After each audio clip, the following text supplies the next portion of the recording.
Hello, I welcome you all in the lecture series of memory.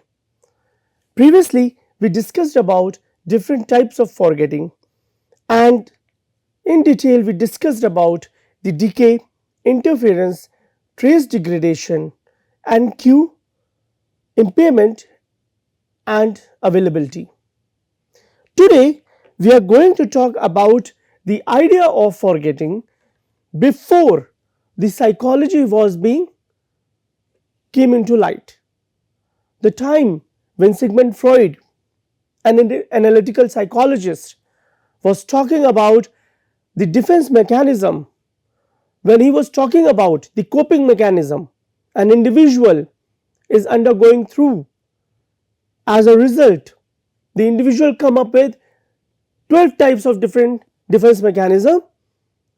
One such defense mechanism Freud talked about was repression. That time psychology didn't had evolved to fullest potential.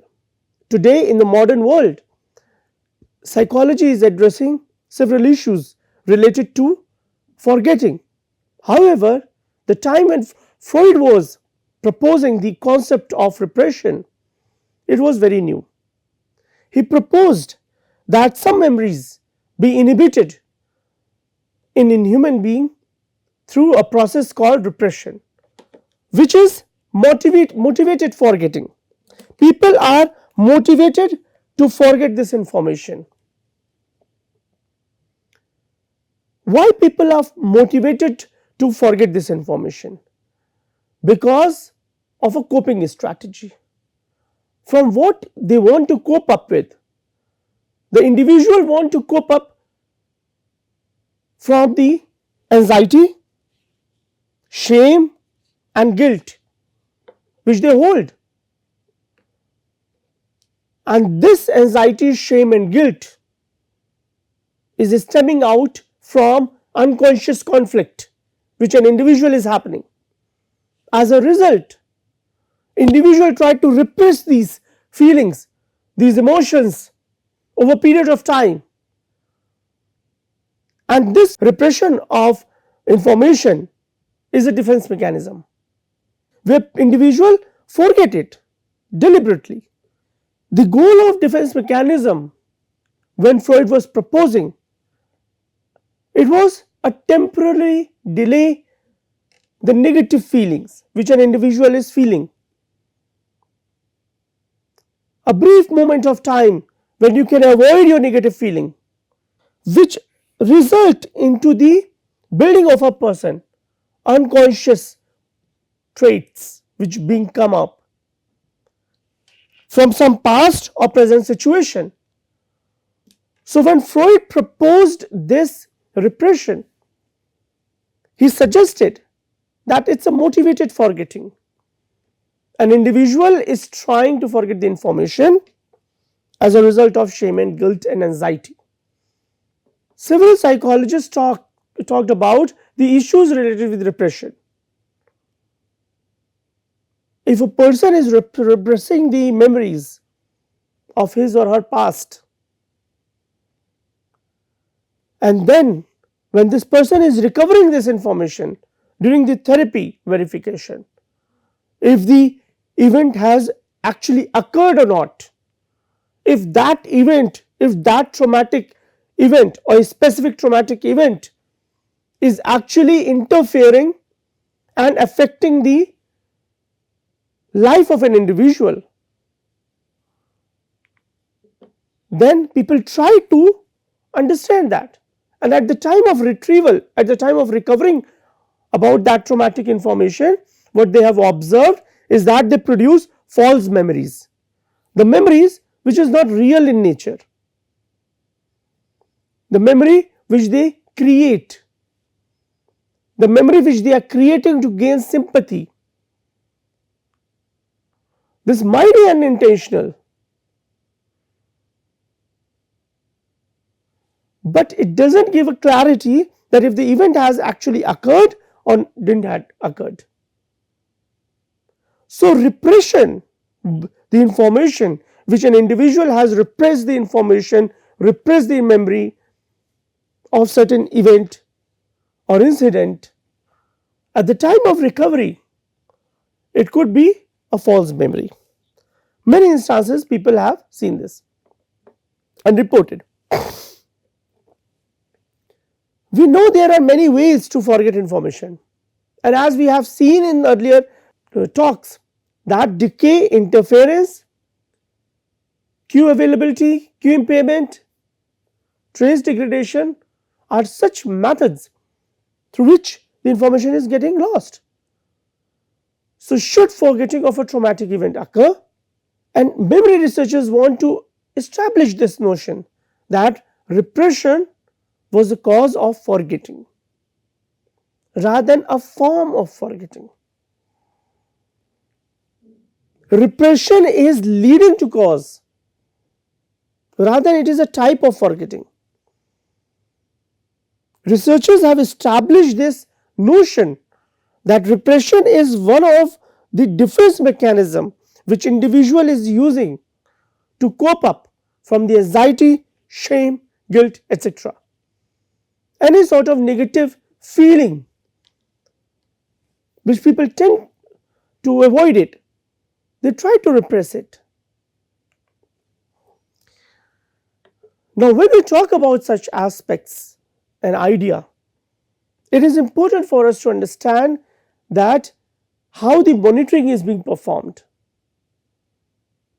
This repression which we are talking about, this forgetting which we are talking about, are we able to monitor the output?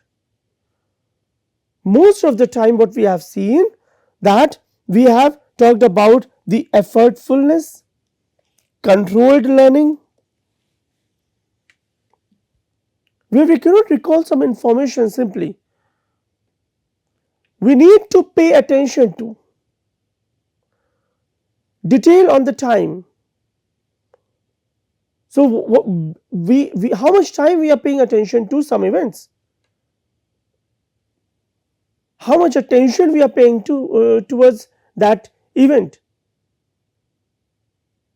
And if we are paying more time to an information, then we have time for the rehearsal. And when we have time for the rehearsal, then the information is going to be resistive towards forgetting. So, detail of the time, that is inattention and the lack of paying attention. The consequences of an inattention is that strongly on prospective memory error. Prospective memory is providing us an insight about the planned action which an individual has to perform today, tomorrow, or day after tomorrow. When inattention is there, then it may directly impact the course of action. The course of action, or remembering to take some actions in the future. So, when this failure occurs, when the failure of prospective memory occurs, is the failure of output monitoring. What does this mean? There is a course of action. Action 1, action 2, action 3, action 4. This leads to G, which is a goal. Action. So, what we see here, people are failing to the output monitoring. This suggests people are not paying enough attention to what they are doing it. So, if action 1 to action 2 to action 3 to 4 towards the goal, but if you are not paying attention here, or if you are not paying attention here, the process will not move.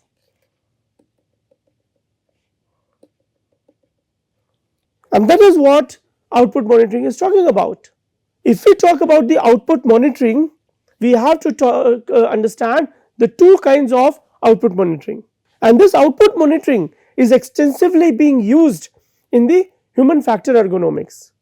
In the study of human error management and human errors, we study the taxonomy of the error, the error types.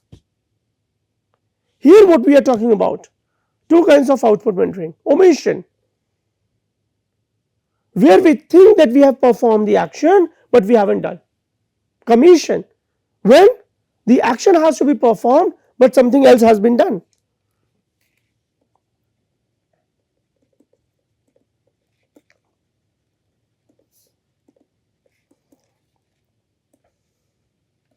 When an action has been performed other than the usual.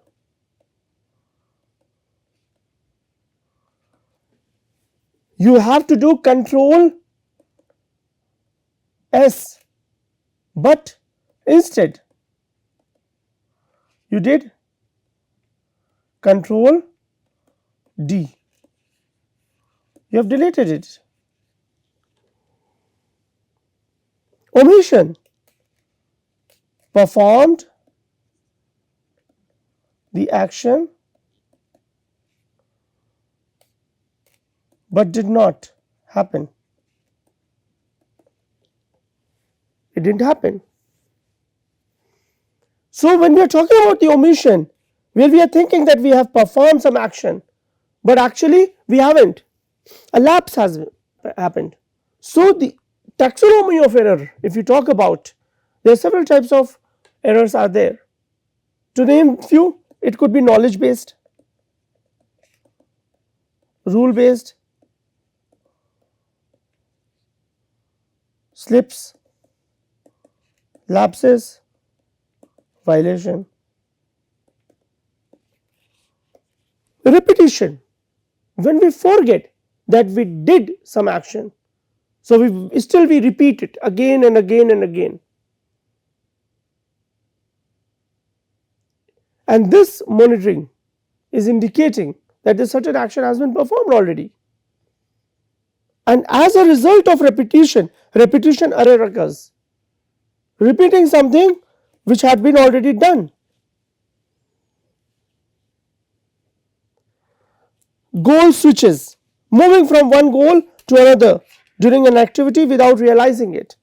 What is goal switching? This is a form of attentional shift. Earlier we have discussed attention is shiftable, sustainable,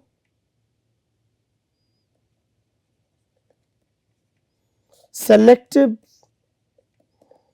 and divisible. So when we are talking about the goal switches, which means that we have to shift our attention from one goal to the another now. Omission and reversals, forgetting a key step in a chain of action, and when a chain of action is being missed, then you are coming back again to execute the task because you are not reaching to the goal site. So omission is happening and then again the reversal. So we assume that the action we have performed but we have missed. Another point in the output monitoring is how we are monitoring it. Is the confusion and blends, mixing up with the object needed for an action from another action at the same time. So a certain action needed to be performed at the same time, but instead of performing action 1, we performed action 2. We mixed the action just got mixed, and this mixing resulted into a confusion. So when we are talking about the output monitoring, what we are trying to understand here, we are trying to understand the nature of the error itself. This understanding gives us clarity how much information is getting either lost, we are incapable to retrieve, or resulting into failure towards the goal. When we are talking about the output monitoring, we have to talk about the source monitoring failure. What is the source of your information? What is the source? And if we are talking about the source, then the source is our mental lexicon. Source monitoring failure is the metacognitive act of judging.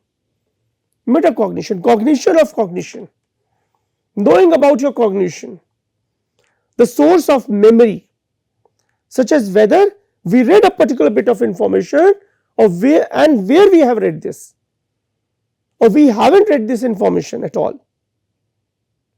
This understanding, this information storage, encoding and storage is enhancing our mental lexicon. When we fail to retrieve where we have learned this information and what information we have learned, then the error is happening. So it is very important for an individual to understand what is the source of this information. Many a time we collect the information from a specific source X. From X source we collected the information and we modified it. We modified it either in X form or extremely new form.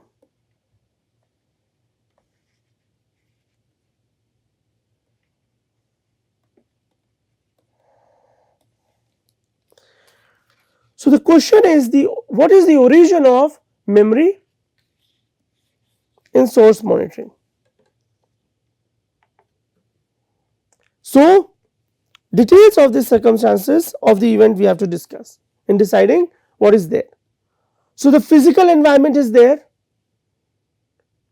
where the event is going to occur, what sensations were evoked at the time and other people who were present. When we are talking about the sensation, this is the sensory system, and when these sensory systems is being triggered, they send this information to the human cognitive system. Human cognitive system then undergoes into perceptual processes, attentional mechanism, memory system.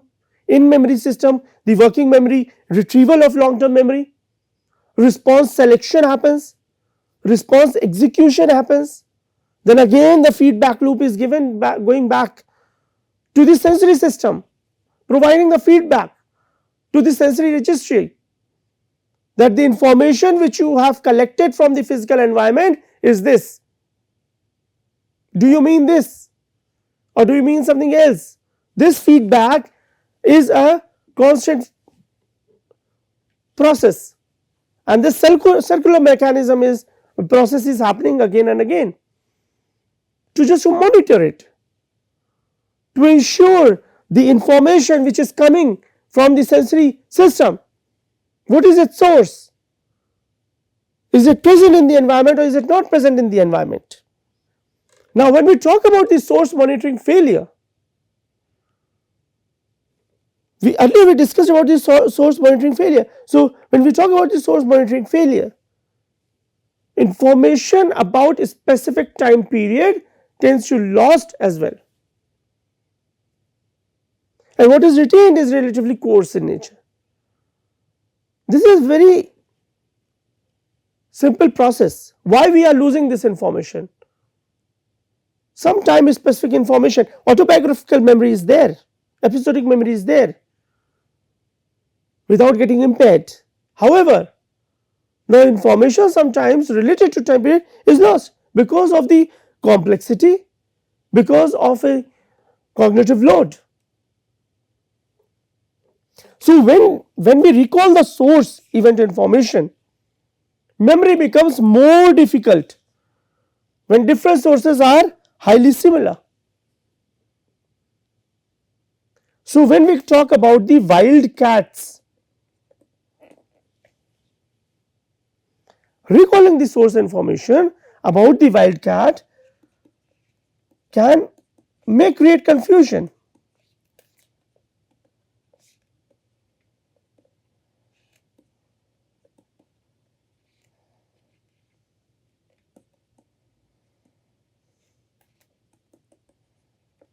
One explanation is that we monitor the details of the memories we retrieve and see if the details match our expectation and the source it comes from.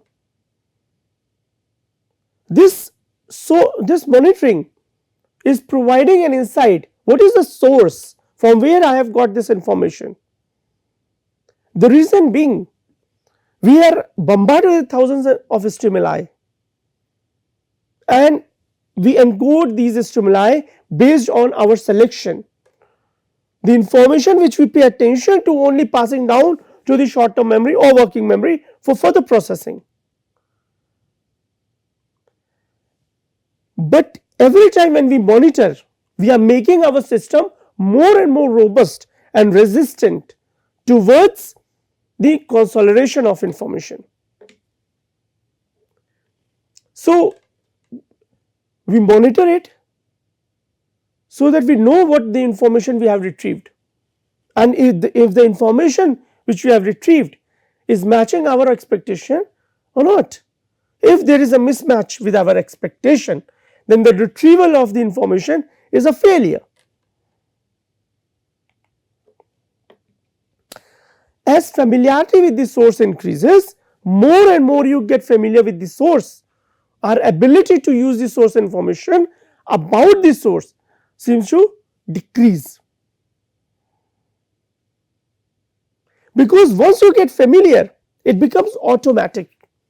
The information is readily available to you. It's just like rehearsal and rehearsal and rehearsal again and again. It's like repetition again and again.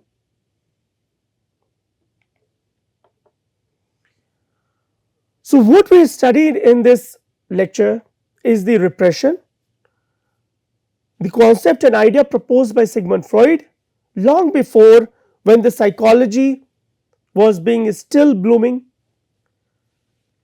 He discussed that why repression is important. He proposed repression is motivated forgetting. Why it is motivated forgetting? Because people do have guilt, people do have shame, people are anxious,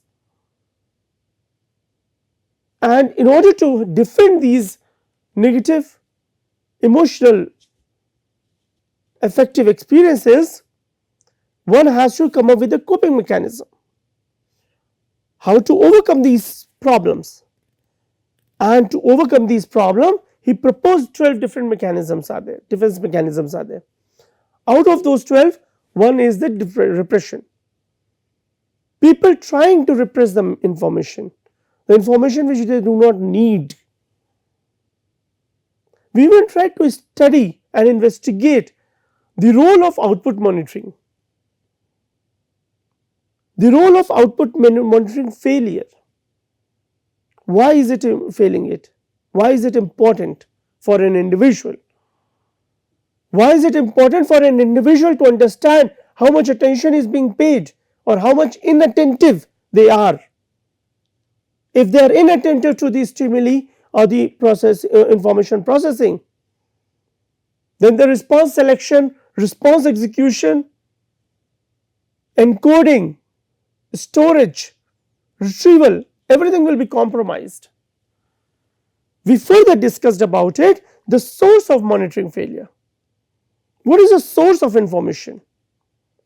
From where we are collecting the information? Why the source monitoring failure is there? How can we understand these processes and how it can be beneficial for the people?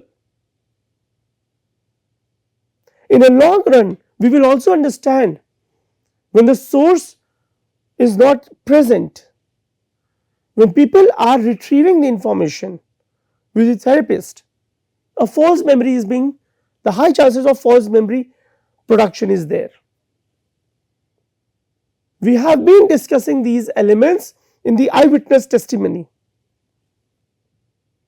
And one great researcher in the memory is the Elizabeth Loftus, who discussed several concepts and ideas related to repressed memories, false memories, reason for such failure, reason for such processes, the need to repress the information, the need to understand from where the source of information is coming and where it is going. Such an insight gives us an understanding and clarity about the forgetting, the nature of forgetting, and why do we forget information.